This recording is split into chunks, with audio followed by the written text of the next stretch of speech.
Wanita haid.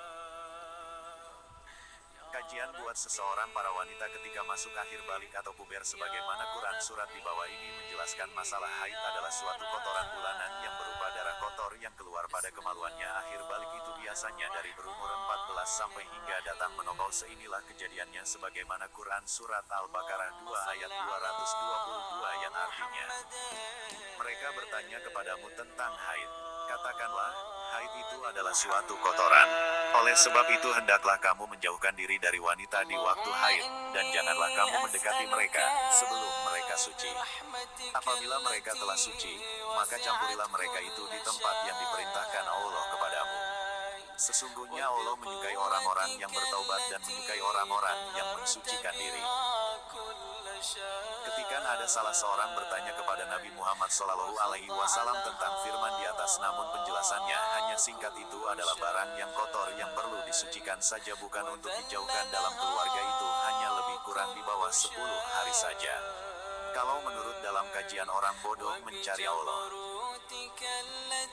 sebenarnya setiap wanita itu ketika dalam kandungan ibunya adalah bayi yang suci. Kenapa? Di mana di dalam kandungan itu terbuat dari bahan alam yang disucikan ketika dimakan olehnya atau oleh ibu kandungnya, yang terjadi dalam perkawinannya dari air mani kedua suami istri diiringi kemesraan dan kecintaan sebagaimana Adam dan Hawa, sehingga membuahkan seorang bayi wanita dan bayi laki-laki dalam kesempurnaan. Ketika dalam kandungan selama 9 bulan lahirlah yang diiringi air ketuban dan darah. Itulah kejadiannya.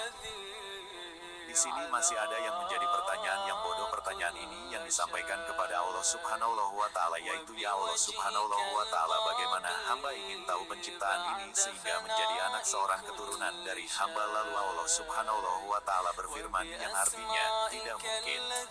Sesungguhnya kami menciptakan mereka dari apa yang mereka ketahui. Quran surat Al-Ma'arij 70 ayat 39.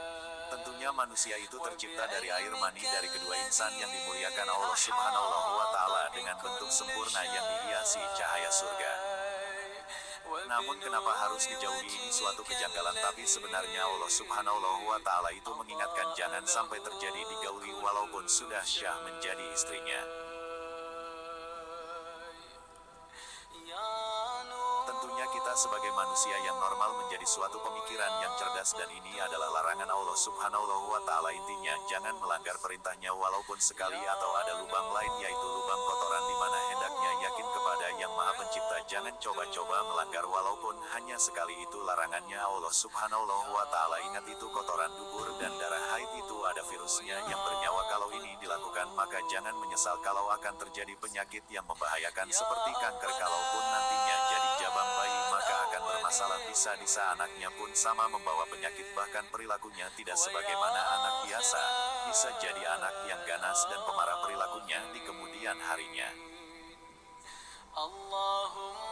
Jadi untuk kaum perempuan perlu tahu bahwa darah haid itu berbahaya karena setiap sel pada darah kotor itu bernyawa atau mempunyai roh.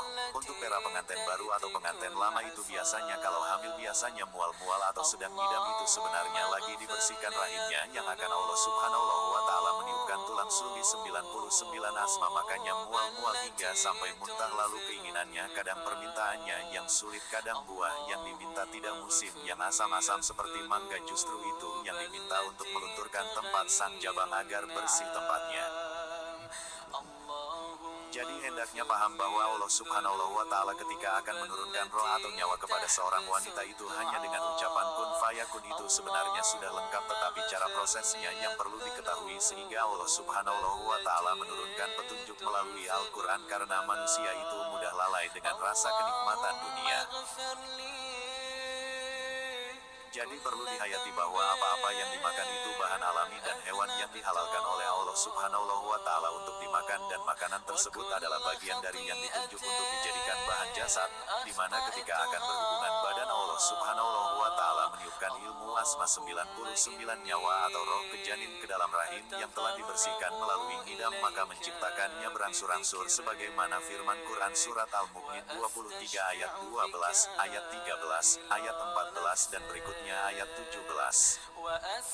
Dan mari kita melihat apa perkataan dari Allah Subhanahu wa Ta'ala. Pertama ayat 12 12. Artinya, dan sesungguhnya kami telah menciptakan manusia dari suatu saripati, berasal dari tanah. Ayat berikutnya 13 artinya kemudian kami jadikan saripati itu air mani, yang disimpan dalam yang kokoh, rahim, dan kemudian ayat 14-nya artinya, kemudian air mani itu kami jadikan segumpal darah, lalu segumpal darah kami jadikan segumpal daging, dan segumpal daging kami jadikan tulang belulang, lalu tulang belulang kami bungkus dengan daging.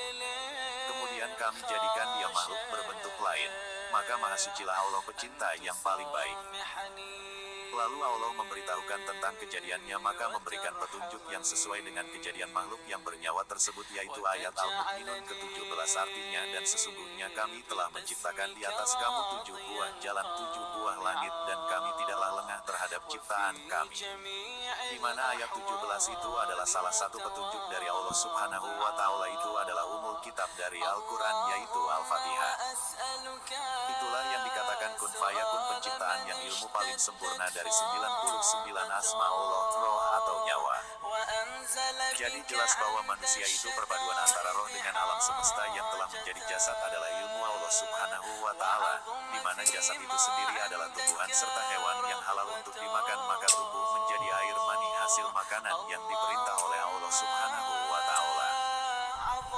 Jadi alam yang diperintah untuk sujud dan sholat sebagaimana firman Allah Subhanahu wa Ta'ala Quran Surat An-Nahl 16 ayat 49 artinya, dan apa yang ada di langit dan apa yang ada di bumi hanya bersujud kepada Allah yaitu makhluk yang bergerak bernyawa dan juga para malaikat dan mereka tidak menyombongkan diri. Makanya menurut Abdul Hadis bin Abdul Latif bahwa alam semesta baik yang terlihat mati atau tidak bergerak itulah malaikat semua wajib sholat dan sujud atau patuh kepada Adam dan Hawa untuk mengikuti perintah Allah Subhanahu wa Ta'ala